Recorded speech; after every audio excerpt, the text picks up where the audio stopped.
예배 오신 여러분 너무나 환영합니다. 다 함께 찬송가 86장 찬양하겠습니다.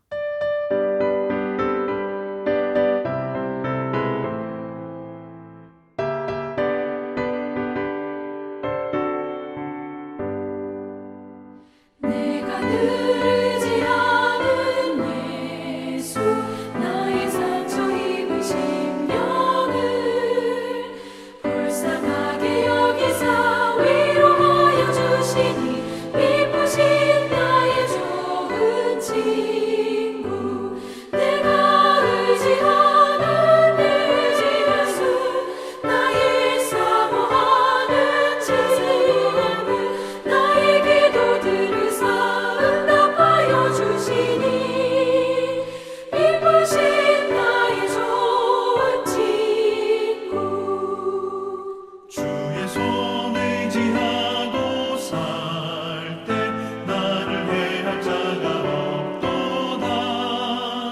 주님 나의 마음을 크게 위로하시니 기쁘신 나의 좋은 친구 내가 의지하는 내 의지하수 나의 사모하는 친구 나의 기도들을 응답하여 주시니 기쁘신 나의 좋은 친구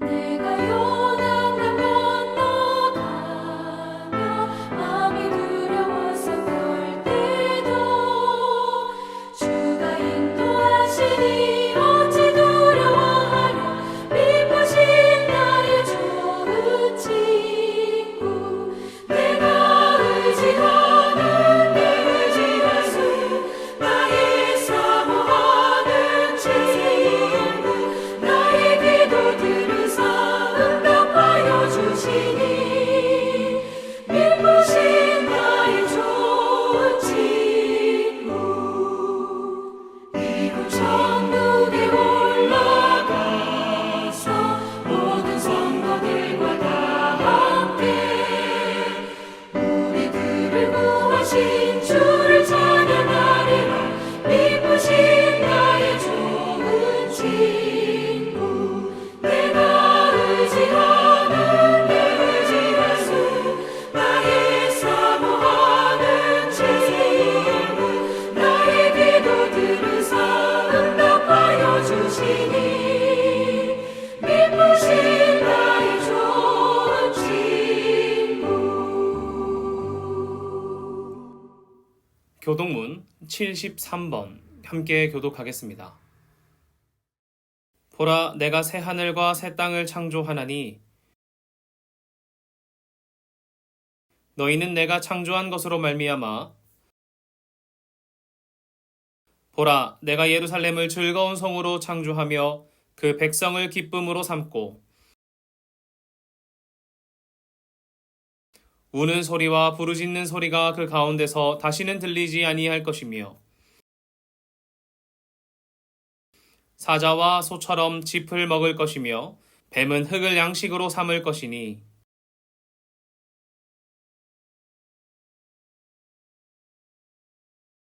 사도신경으로 우리의 신앙을 고백하겠습니다.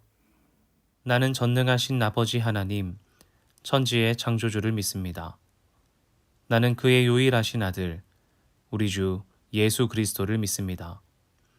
그는 성령으로 잉태되어 동정녀 마리아에게서 나시고 본디오 빌라도에게 고난을 받아 십자가에 못 박혀 죽으시고 장사된 지 사흘 만에 죽은 자 가운데서 다시 살아나셨으며 하늘에 오르시어 전능하신 아버지 하나님 우편에 앉아 계시다가 거기로부터 살아있는 자와 죽은 자를 심판하러 오십니다.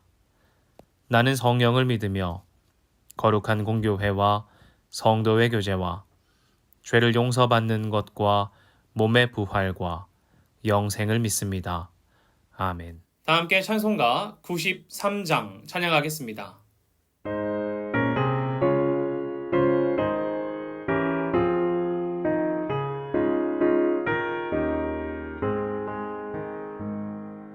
예수는 나의 힘이요 내 생명 되시니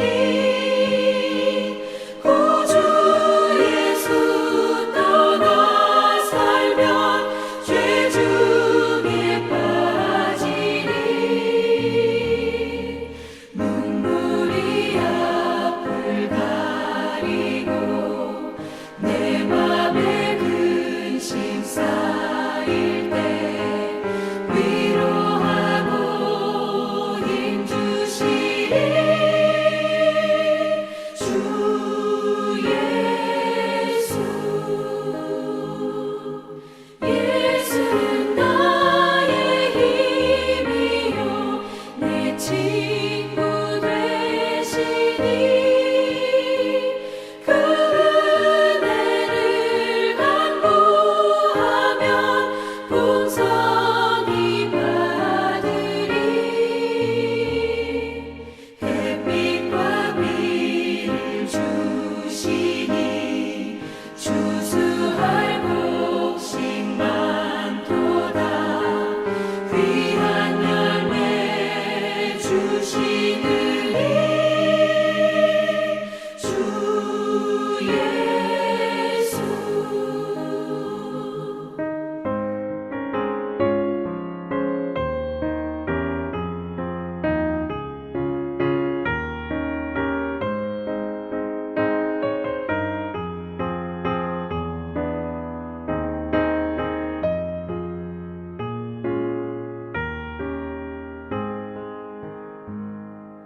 예수는 나의 힘이요 내 기쁨 되시니 그 명령을 준행하여 늘 충성하겠네 주야로 보호하시며 바른 길 가게 하시니 의지하고 따라가리 주 예수 예수는 나의 힘이요 내 소망 되시니 이 세상을 떠나갈 때 곧 영생 얻으리 한없는 복을 주시고 영원한 기쁨 주시니 나의 생명 나의 기쁨 주 예수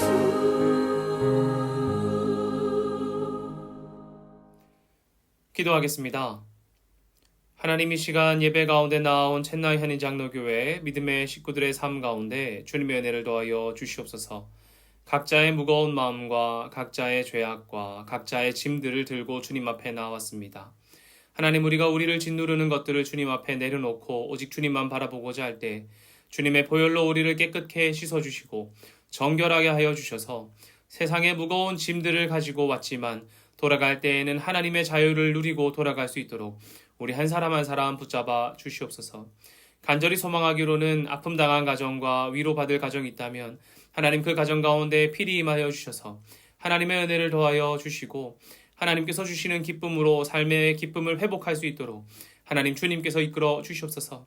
하나님 소망하기로는 주님의 말씀이 우리의 등불이 되어서 이 땅을 살아갈 때에 다른 것 아니라 주님만을 바라보며 걸어갈 수 있도록 우리를 이끌어 주시고 우리 첸나이 한인장교회 한 사람 한 사람 모든 믿음의 백성들이 오직 하나님의 음성을 쫓아 살아가는 하나님의 백성 되길 소망하오니 주님 허락하여 주시옵소서. 각자의 자리에서 세상과 가정과 모든 곳곳에서 우리가 해야 할 것이 무엇인지 돌아보게 하시고 그리스도인으로서 어떻게 살아갈지 알게 하시며 말씀 가운데 깨달음 주사 우리가 그 깨달음대로 행할 수 있는 용기 또한 더하여 주시기를 간절히 소망합니다. 예배를 위해 섬기고 있는 모든 자들과 또 교회를 위해 헌신하는 모든 백성들 가운데 주님의 은혜를 더하여 주시며 하나님께서 내어주시는 길로 말미암아 우리가 함께 예배하고 주님의 나라를 섬길 수 있는 믿음의 백성 되도록 하나님 길을 내어 주시옵소서. 이후에 있는 모든 순서도 하나님께 맡겨드립니다. 사랑합니다. 살아계신 예수님의 이름으로 기도합니다. 아멘. 함께 말씀 읽겠습니다. 오늘 본문은 사도행전 11장 25절부터 26절입니다. 바나가 사울을 찾으러 다소에 가서 만남에 안디옥에 데리고 와서 둘이 교회에 1년간 모여 있어 큰 무리를 가르쳤고 제자들이 안디옥에서 비로소 그리스도인이라 일컬음을 받게 되었더라. 아멘. 사랑하는 첸나이 한인장로교회 믿음의 성도 여러분, 한 주간도 평안하셨습니까? 다시 이렇게 영상으로 예배하게 되었지만 우리 하나님의 은혜가 예배를 사모하는 우리 모두에게 충만하게 임하시기를 간절히 소망합니다. 얼마 전에 방영했던 재벌집 막내 아들이라는 드라마가 있습니다. 저는 보지 않았는데 인터넷에 떠도는 영상들을 몇 개 본 적이 있습니다. 그 영상을 보면 기업가의 모습을 보게 되는데 몇 가지 기억나는 장면이 있어요. 이 회사의 이름이 순양입니다. 1987년 이 회사가 반도체 사업을 투자했는데 주변에 있는 모든 사람들이 말해요. 반도체는 미래가 없다고요. 다른 나라가 이미 선점하고 있어서 우리가 이 반도체를 하게 되면 적자만 보게 될 것이라고 말합니다. 그때 이 회장님이 반도체가 이 순양이라는 회사의 미래가 될 것이라면서 포부를 가지는 장면이 나와요. 비전을 가지는 장면이 나오고요. 또 우리 회사가 국내에서 1위입니다 라고 자랑스럽게 말하는 아들에게 언제까지 국내에 머물러 있을 것이냐면서 세계를 바라보는 포부를 가지는 장면이 나옵니다.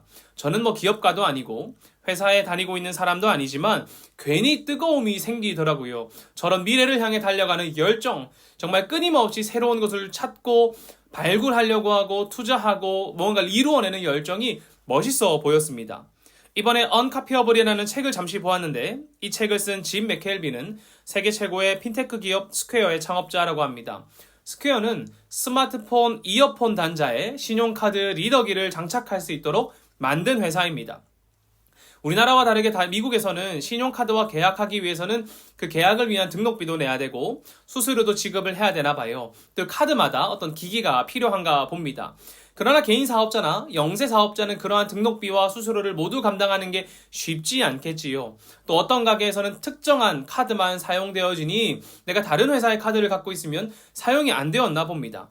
그래서 이 회사의 대표인 짐 맥켈비는 카드 리더기 값을 1달러도 안 되는 가격으로 만들어서 공짜로 제공했대요. 이 기계 값을 사는 것만 해도 몇백 달러가 들었는데 1달러로 만들어서 공짜로 나누어 줬다고 합니다.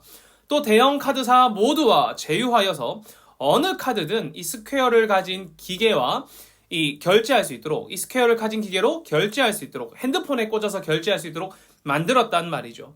게다가 수수료도 기존의 수수료를 재책정하여서 미국의 신용카드 회사와 영세 사업자 모두에게 영향을 끼친 스타트업 회사입니다. 그 책에서 이렇게 말하더라고요. 요즘엔 사업하는 사람이면 모두 다 기업가라고 부르지만 이는 여행하는 자 모두를 탐험가라고 칭하는 것과 다르지 않은 꼴이다. 나는 이 책에서 기업가 정신을 매우 구체적이고 명확한 의미로 사용하고자 한다. 19세기 말 기업가라는 단어가 증기선을 타고 대서양을 건너올 때만 해도 이 단어는 매우 특별한 유형의 사람을 뜻했다. 이렇게 말입니다. 그랬더니 너무 궁금한 거예요. 이 기업가라는 뜻이 도대체 무엇인지, 왜 대서양을 건너올 때에 특별한 사람들을 뜻했는지 궁금했단 말입니다. 찾아보니 이제 조지 슌페터라는 경제학가가 기업가를 정의할 때에 이렇게 말했다고 합니다. 기업가는 혁신가이자 길들이지 않은 정신, 이렇게 말이죠. 그러니 짐 맥켈비가 말하는 기업가란 지금껏 누구도 해본 적 없는 일을 시도하는 사람이거나 혁신을 멈추지 않는 사람이거나 길들여지지 않는 정신을 가진 사람이 기업가라고 이해할 수 있다는 것이죠.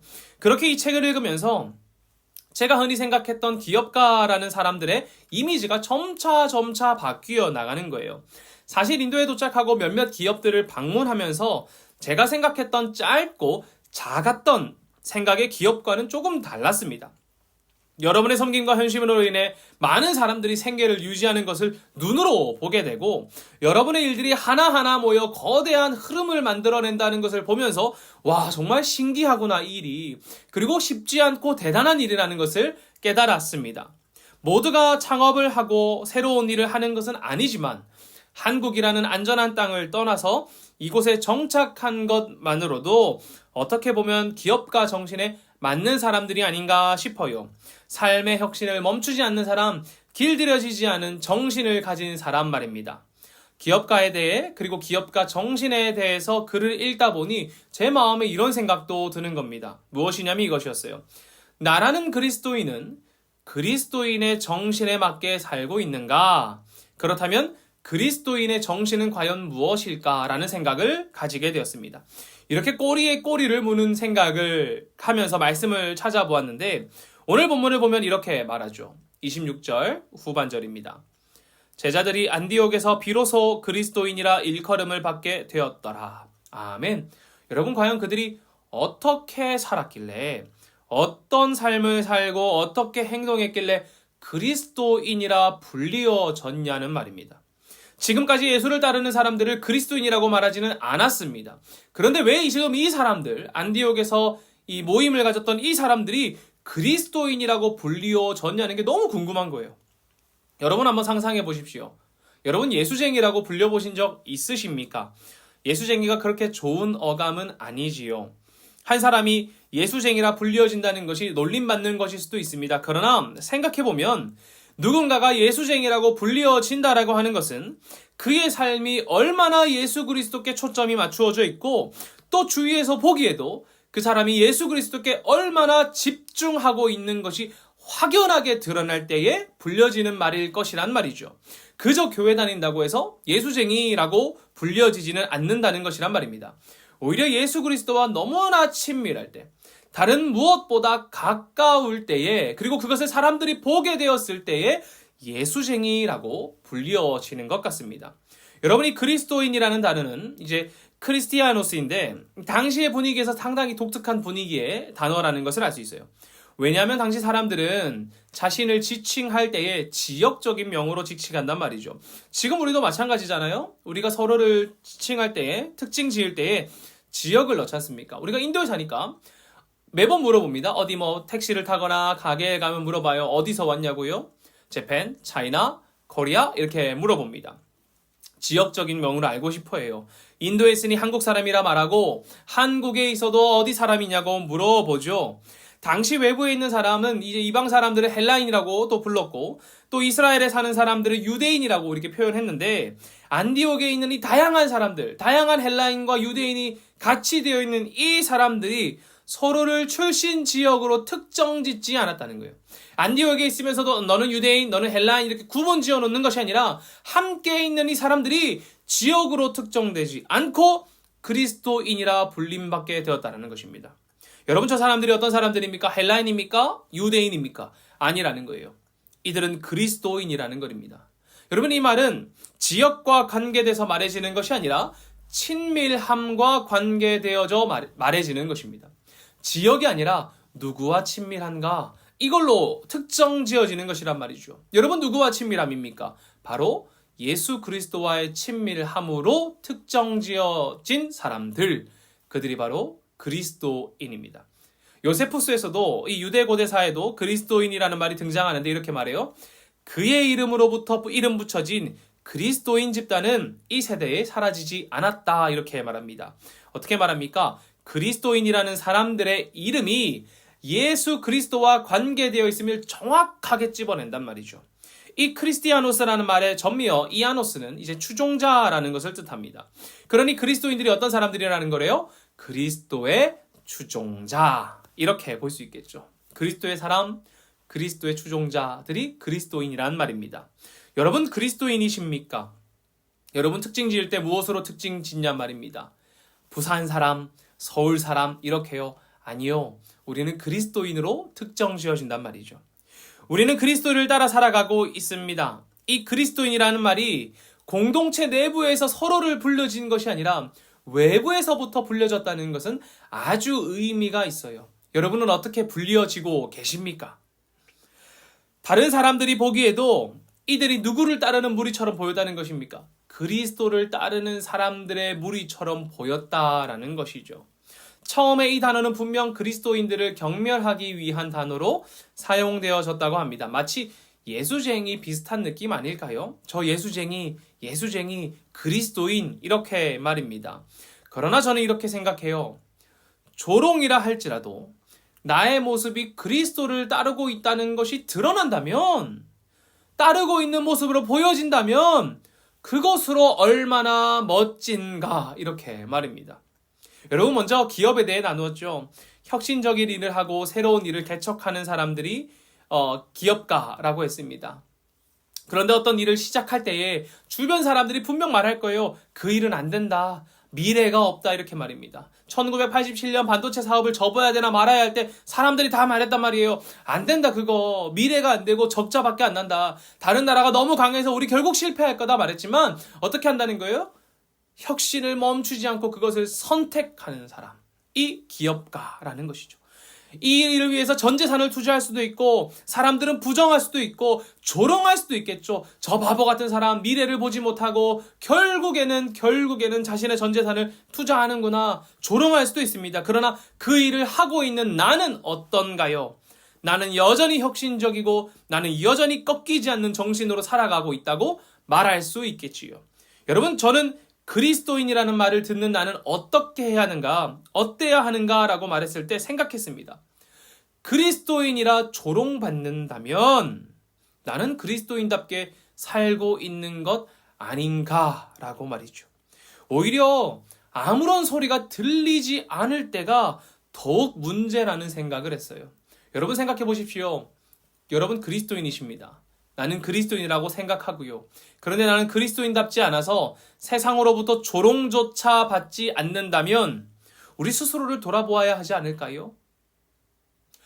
그리스도인이라서 그리스도인답게 살아서 조롱조차 받지 않고 아무 말도 내게 들리지 않는다면 스스로를 돌아볼 필요가 있는 것 같아요. 우리는 끊임없이 그리스도인다워져야 합니다. 그것이 비록 처음에는 조롱일 수도 있지요. 처음에는 배척일 수 있지라도 말입니다. 그러나 그럼에도 우리는 여전히 그리스도인다워야 합니다. 왜요? 우리는 예수의 추종자들이기 때문입니다. 비록 이 단어가 처음 안디옥에서 사용되었을 때는 그리스도인들을 조롱하기 위해 쓰여졌다고 할지라도 우리가 끊임없이 그 그리스도인다움을 살아날 때에 이 말을 영광스럽게 사용하게 될 것임을 우리는 알고 있습니다. 베드로전서 4장 16절에서 이렇게 말해요. 만일 그리스도인으로 고난받으면 부끄러워하지 말고 도리어 그 이름으로 하나님께 영광을 돌리라. 아멘. 이렇게 말합니다. 여러분 어떻게 하라고요? 그리스도인이라는 이름으로 고난받으면 그 이름을 부끄러워하지 말고 하나님께 영광을 돌리라고 합니다. 우리의 이름이 세상이 보기에 부끄러울 수 있습니다. 그리스도인을 따라가는 삶이, 그리스도인을 너무 사랑하는 삶이 세상이 보기에 조롱하는 것일 수도 있지요. 그러나 그럼에도 우리가 이것을 포기하지 않는다면 하나님께 영광 드리는 삶을 살게 될 것입니다. 왜 그럴까요? 우리가 온전히 예수만 따르는 사람들이기 때문이에요. 다른 것 아니라 누구를 따라가는 사람들입니까? 예수를 따라가는 사람들이라는 것이죠. 세상은 조롱할지라도 하나님의 영광과 기쁨이 될 것입니다. 그리고 저는 바르게 살아간다면, 우리가 그리스도인답게 살아간다면 사람들에게도 칭찬받는 삶 역시 되리라고 믿어요. 초기 기독교 선교가 조선 땅에 시작되었을 때 교회는 사람들의 삶을 돌보았고 또 그곳에서 함께 예배했습니다. 교회는 복음을 전하면서 이 땅에 교육을 바로 세우기도 했고 의료기관을 세워서 사람들을 안팎으로 돌보았지요. 우리가 잘 아는 세브란스 병원은 1885년 미국 선교사 알렌이 설립한 최초의 서양식 병원인 광해원에서 시작되었고, 우리가 잘 아는 배제학당 역시 아펜젤러 선교사님이 지으신 학교입니다. 또 그보다 더 유명한 것이 무엇이 있을까요? 미국 선교사 스크랜튼 부인이 1886년 우리나라에 최초로 세운 여자학교 이화학당을 세워서 여성교육의 시발점이 되었습니다. 그래서 예전에는 교회 다닌다고 하면 좋은 곳 다니네 라고 말하기도 했고, 또 교회 가서 좋은 것 많이 배우라고 응원을 받기도 했습니다. 그때는 교회 다니는 게 부끄럽지 않았단 말이요. 그리스도인답게 살아서 그리스도인답게 바른 삶이 결국에는 사람들의 칭찬이 되기도 했단 말입니다. 저는 그리스도인답게 살면 자랑스러워진다고 생각해요. 비록 처음에는 조롱받을 수 있습니다. 방식이 달라서요. 삶이 달라서요. 그러나 우리가 어색할지라도 그리스도인답게 사는 것을 포기하지 않는다면 그것은 결국 하나님의 영광이 되고 사람들에게도 칭찬받는 공동체가 되리라고 저는 믿습니다. 그 삶을 하나님께서 결코 내버려 두지 않으실 것이기 때문이지요. 여러분, 그렇다면 도대체 어떻게 해야 그리스도인다운 삶을 살 수 있을까요? 어떻게 해야 나는 그리스도인이라고 불림받을 수 있냐는 것입니다. 오늘 본문을 보면 이렇게 말합니다. 본문을 처음부터 읽어보겠습니다. 바나바가 사울을 찾으러 다소에 가서 만나매 안디옥에 데리고 와서 둘이 교회에 1년간 모여 있어 큰 무리를 가르쳤고 제자들이 안디옥에서 비로소 그리스도인이라 일컬음을 받게 되었더라. 아멘. 스데반의 순교 이후에 흩어졌던 사람들이 베니게와 구브로와 안디옥에 도착하여서 이스라엘 사람들에게 복음을 전했습니다. 그런데 그 중에 구브로와 구레네 사람 몇몇이 안디옥에서 헬라 사람들에게도 복음을 전하기 시작했어요. 그런데 하나님의 손이 함께 하셔서 안디옥에 있는 이방인들 사이에서도 예수 그리스도를 믿는 사람이 늘어났단 말입니다. 점차 늘어났어요. 그리고 구수가 많아지자 예루살렘 교회가 바나바를 파송하여서 그들을 돌볼 수 있도록 합니다. 안디옥에 머물던 바나바는 믿는 자들의 수가 더욱 많아져서 사역의 동역자로 사울을 찾아가 그를 데리고 오죠. 쉽게 말하면 스카우트한 것이겠죠. 이 일을 함께 하자고요. 그리고 둘이 1년간 교회에서 큰 무리들을 가르쳤고 이 가르침을 들은 사람들이 그리스도인이라 일컬음을 받게 되었다고 합니다. 여러분, 도대체 무엇을 가르쳤을까요? 어떤 것을 가르쳤길래 이들이 그리스도인이라 불림을 받았을까요? 정확하게 무엇인지 알 수 없지만 사도행전 13장에서 이들이 이것 가르친 것 아닌가 유추해 볼 수 있는 내용이 있습니다. 사도행전 13장은 바울과 바나바가 1차 전도 여행을 떠나는 이야기를 기록하고 있는데 여기서 바울은 회당에 찾아가서 사람들의 이목을 끈 다음에 이렇게 외쳐요. 이제 구약 안에서 흐르고 있는 하나님의 계획과 그 계획이 예수 그리스도 안에서 이어지고 완성되었다라는 것을 선포하는 것입니다. 그러니 창세부터 출애굽기 하나님의 계획과 이야기들을 쫙쫙쫙 한 다음에 그 계획이 예수 그리스도로 인하여서 실현되어지고 완성되어졌다면서 사람들에게 선포한단 말이죠.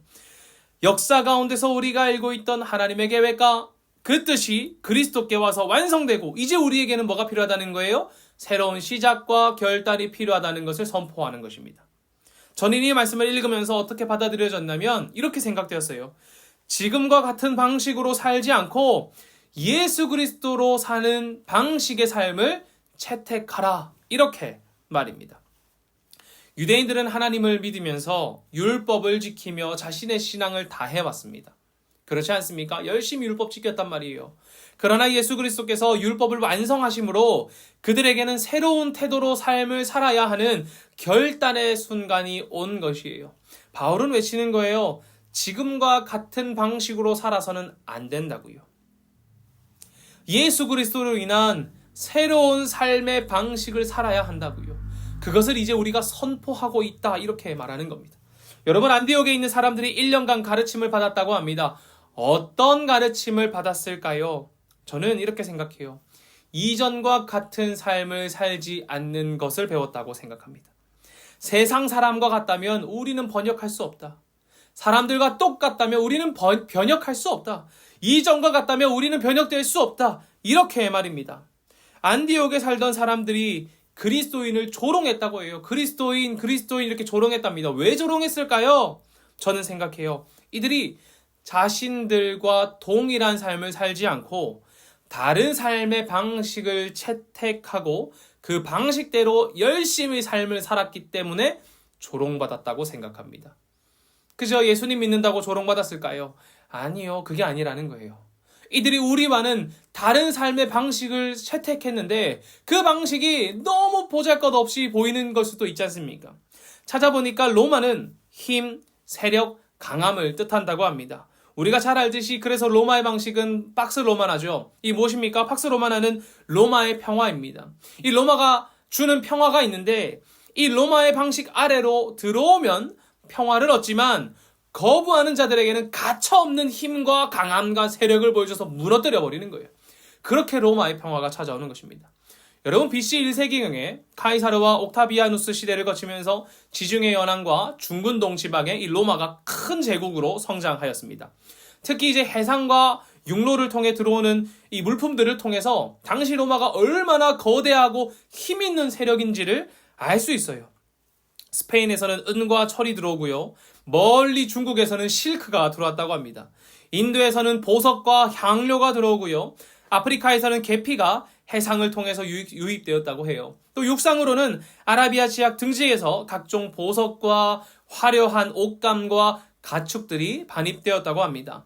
당시 로마의 부귀와 영화가 얼마나 성대했는지 상상을 초월했는지 탈무드에서는 하늘에서 10개의 보아 주머니가 내려왔는데 그중 9개를 로마가 가졌고 나머지 하나를 세상 사람들이 나누어 가졌다고 할 정도였다고 해요. 여러분 얼마나 로마가 부를 가졌다는 것입니까?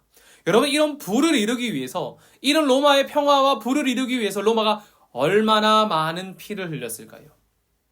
얼마나 많이 힘을 자랑하고 얼마나 많이 자신의 강함을 자랑하고 얼마나 많이 자신의 세력을 자랑했겠습니까?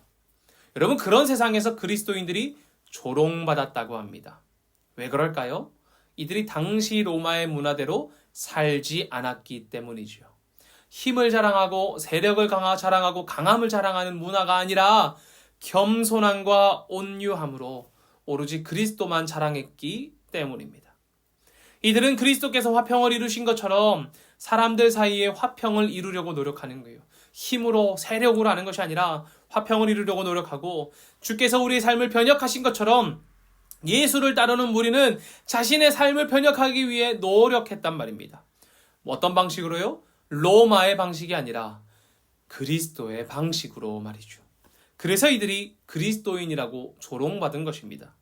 로마의 방식이 아니라 그리스도의 방식을 따라 사는 사람들. 여러분 우리는 이 의미를 놓쳐서는 안 됩니다. 조롱이든 감탄이든 그리스도인은 세상을 놀라게 하는 사람들이에요. 처음에 이들이 로마의 방식이 아니라 그리스도의 방식을 채택했을 때도 사람들은 놀랐고요. 조선 땅에서 열심히 바른 복음을 전하면서 열심히 사람들을 안팎으로 돌봤을 때도 사람들이 놀랐단 말입니다. 세상이 아니라 그리스도를 따르는 방식으로 세상을 놀라게 하는 것이 우리 그리스도인입니다. 우리가 세상과 똑같이 살아간다면, 세상과 같다면 어떻게 세상을 놀라게 하겠습니까? 어떻게 우리가 그들의 조롱이 되겠냐는 것입니다. 우리가 세상을 대할 때, 세상과 다를 때에 힘과 세력과 강함을 드러내는 세상과 달리 겸손함으로 오직 예수 그리스도를 드러낼 때에 우리는 세상의 조롱이 될 것입니다. 안 그렇겠습니까? 그러나 그리스도인으로 고난받는 그때에 우리는 부끄러워하지 말고 도리어 하나님의 영광이 됨을 우리는 깨달아야 할 것입니다. 왜요? 우리가 그리스도인으로 고난받는다면, 부끄러움 당한다면, 조롱받는다면 나는 하나님의 방식으로 살고 있는 사람이구나 라고 알 수 있기 때문이지요. 사랑하는 첸나이 한인 장로교회 믿음의 성도 여러분, 우리는 그리스도인입니다. 우리는 세상이 아니라 오직 그리스도를 따르는 사람들입니다. 그분의 추종자입니다. 그렇기에 우리는 오늘 본문의 안디옥 성도들과 같이 말씀으로 훈련됨이 필요합니다. 그리고 믿는 자의 정체성을 분명히 하며 살아감이 필요해요. 그리고 나의 삶을 돌아봐야 할 것입니다. 나는 조롱받는 소리가 있는가? 나는 그리스도인으로 고난받고 있는가? 사람들은 나의 바른 삶을 통해 나의 삶을 감탄하고 있는가? 아니 내 삶에는 아무런 소리가 들리지 않는가? 조롱도 없고 감탄도 없는 삶은 아닌가? 우리는 돌아보아야 해요. 그러면 어떻게 해야 될까요? 우리는 오늘부터 날마다 그리스도인의 정신을 포기하지 않기로 결단해야 합니다. 안디옥 교인들은 칭찬이든 조롱이든 관계없이 그리스도를 따르는 사람들이었고 그리스도인이라는 그들의 정체성이 삶 속에 녹아있던 사람들입니다. 그리스도의 정신 말이죠. 어떤 것이요? 로마를 따르는 것이 아니라 그리스도를 따르기로 결단하는 것. 힘과 강함과 세력을 자랑하는 것이 아니라 겸손하게 그리스도만 자랑하는 삶. 이것을 포기하지 않는 거예요. 여러분, 우리는 그리스도인입니까? 그렇다면 우리도 세상을 변혁하도록 그리스도인의 정신을 잊지 말고 포기하지 말고 살아내야 할 것입니다. 그때에 우리는 하나님의 기쁨이 되고 또 끊임없이 그리스도인의 정신으로 살아갈 때에 결국에는 사람들의 칭찬이 될 것이기 때문입니다. 우리 사랑하는 첸나이 한인장로교회 모든 믿음의 성도들이 하나님의 기쁨과 사람들의 칭찬이 되는 그리스도인의 정신을 가지고 살아가는 여러분들 되시기를 간절히 빕니다. 기도하겠습니다. 하나님, 감사합니다. 우리가 그리스도인답게 살기를, 우리의 삶 가운데 그리스도인의 정신을 포기하지 않기를 간절히 소망하오니 우리 안에 신실한 믿음 더하여 주시옵소서. 우리가 예수 그리스도를 사랑하고 예수 그리스도와 친밀함으로 그리스도인이라는 이름을 불리게 하시고, 무엇보다 세상 사람들이 우리의 삶을 보며 예수 그리스도를 사랑하여 그리스도인이라 조롱할 그때에도 포기하지 않고 그리스도인의 정신을 살아감으로 말미암아 결국에는 우리의 선한 영향력이 사람들의 칭찬되도록 하나님 우리의 삶을 이끌어 주시옵소서.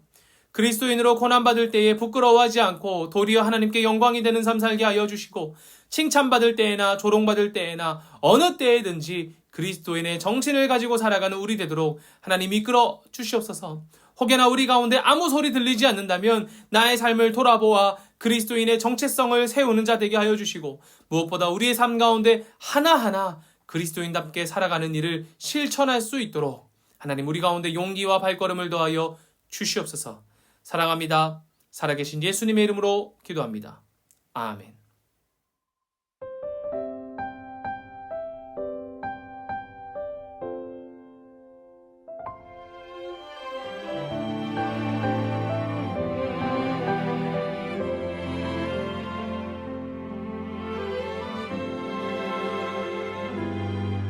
내가 누려왔던 모든 것들이,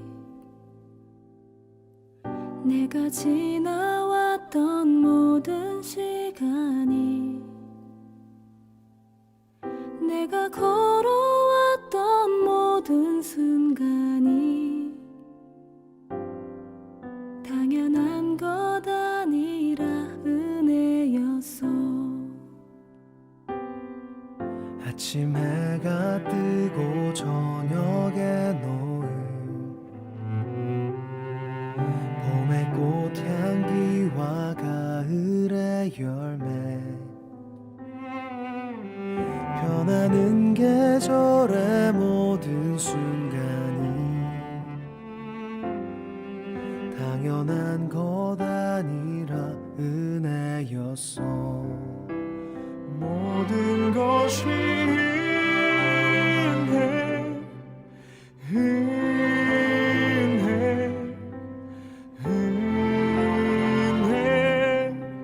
한없는 은혜. 내 삶에 당연한 건 하나도 없었던 것을 모든 것이 은혜였어.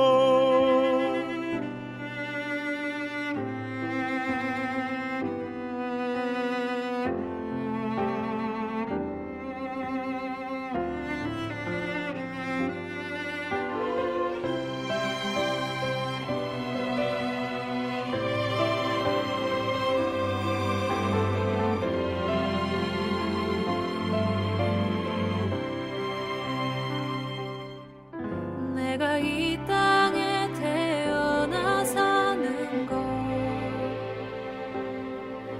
어린아이 시절과 지금까지 숨을 쉬며 살며 꿈을 꾸는 삶, 당연한 것 아니라 은혜였소. 내가 하나님의 자녀로 살며 오늘 찬양하고 예배하는 삶, 복음을 전할 수 있는 축복이 당연한 것 아니라 은혜였소. 모든 것이 은혜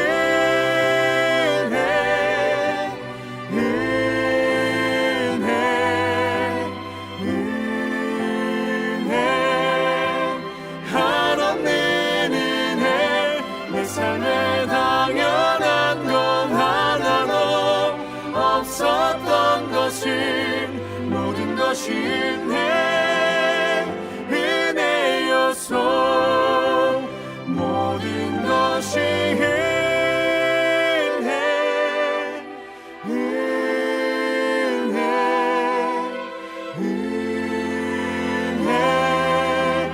한없는 은혜 내 삶에 당연한 건 하나도 없었던 것을 모든 것이 은혜여서 모든 것이 은혜여서 모든 것이 은혜여서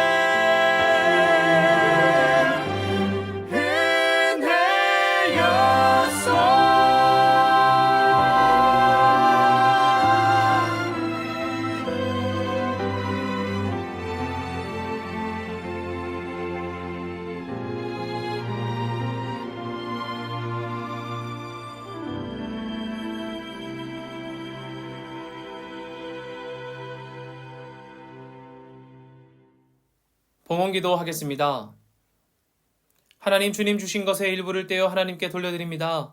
우리의 돌려드림으로 말미암아 하나님 기뻐하시는 그것 가운데 이 물질들이 사용되어지게 하시고 우리에게 주신 분도 하나님이시니 우리가 하나님께 우리의 것 드림으로 우리의 모든 영역과 주권을 주님께 올리오니 하나님이 물질뿐만 아니라 우리의 삶 또한 하나님이 기뻐하시는 일 가운데 사용되어지게 하여 주시옵소서. 날마다 살아갈 때에 세상 속에서 세상을 따르는 것이 아니라 그리스도인의 정신을 가지고 예수 그리스도의 방식을 따라가는 우리 되게 하여 주시고 우리 삶 가운데 그리스도인의 삶과 그리스도인의 평화를 이루어 나가는 하나님 백성 되게 하여 주시옵소서. 물질을 올려드릴 때에 우리의 원과 비전 또한 올려드렸습니다. 하나하나 기억하여 주시고 하나님의 때에 하나님의 방식으로 성취하여 주시며 하나님의 일하심 또한 볼 수 있는 믿음의 백성들 되게 하여 주시옵소서. 사랑합니다. 살아계신 예수님의 이름으로 기도하옵고 지금은 우리를 구원하신 예수 그리스도의 은혜와 아버지 하나님의 충만하신 사랑과 성령님의 교통하심이 이 세상 가운데 그리스도의 정신을 가지고 세상의 방식이 아니라 오직 예수 그리스도의 방식을 따라 살아가겠노라 결단하는 사랑하는 첸나이 한의장로교회 모든 믿음의 성도들과 그들의 생업과 가정과 머리 가운데 또 해외 곳곳에 흩어져 있는 믿음의 백성들 가운데 이제로부터 영원히 함께 하시기를 간절히 축원하옵나이다. 아멘.